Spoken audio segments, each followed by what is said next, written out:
Llibre dels Salms. Capítol 78, versos de l'1 al 39.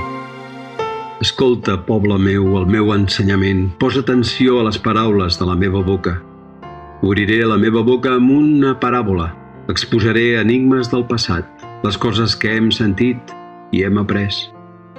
El que els nostres pares ens van contar no ho amagarem pas als nostres fills, ho explicarem a la futura generació.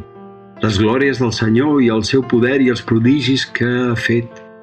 Ell establí un testimoni amb Jacob i donà una llei a Israel i ordenà als nostres pares que ho ensenyessin als seus fills per tal que ho coneguin les generacions futures i perquè els fills que en naixeran al seu torn ho contin als seus fills a fi que posin en Déu la seva confiança. Els fills d'Efraïm, tan bon tiradors d'arc, recularen el dia del combat. No compliren el pacte fet amb Déu i no van voler actuar d'acord amb la seva llei. Tenien oblidades les seves grans gestes i les meravelles que els havia fet veure. Havia obrat prodigis davant dels seus pares en el país d'Egipte, a la plana de Tanis. Mig partir la mar i els feu passar, contenint les aigües com una muralla. Durant el dia els guiava amb un núvol i cada nit amb llum de foc. El desert va esberlar les roques i els donà a veure adoll sense mesura. Va fer brollar déus de la penya i en feu córrer les aigües com a rius. Però encara van tornar a pecar contra ell, resistint l'Altíssim a l'estepa. I temptaren Déu en els seus cors, reclamant un menjar al seu gust, i parlaren contra Déu dient: «Que podrà Déu parar a taula en el desert?» Prou que va trencar la roca i va rajar l'aigua i es vessava a torrentades, però podrà també donar pa o abastar de carn al seu poble? En sentir això el Senyor s'indignà i s'abrandà en foc contra Jacob fins contra Israel s'alçà el seu furor perquè no havien tingut fe en Déu ni confiança en el seu auxili.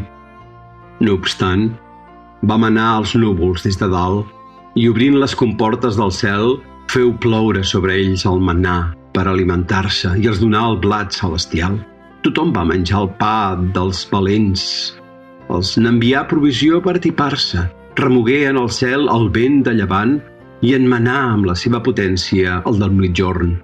I va ploure carn damunt d'ells com la pols i ocells com l'arena del mar, que hi eren enmig del seu campament, a l'entorn de les seves tendes, i en menjaren fins a atipar-se'n.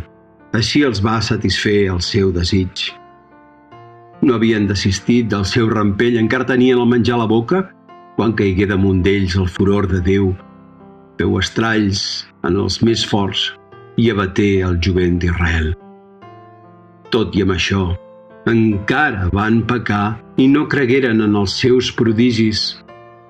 Per tant, va consumir els seus dies d'una bufada i els seus anys en el pànic. Quan els feia mortaldat, llavors el buscaven, es convertien i s'afanyaven a trobar Déu i recordaven que Déu era el seu refugi, el Déu Altíssim, el seu Redemptor. Però només l'adulaven amb la boca, amb la llengua li mentien, perquè el seu cor no era sincer, ni foren fidels en complir el seu pacte. Tot i així, ell, compassiu, perdonava la maldat i no els destruïa.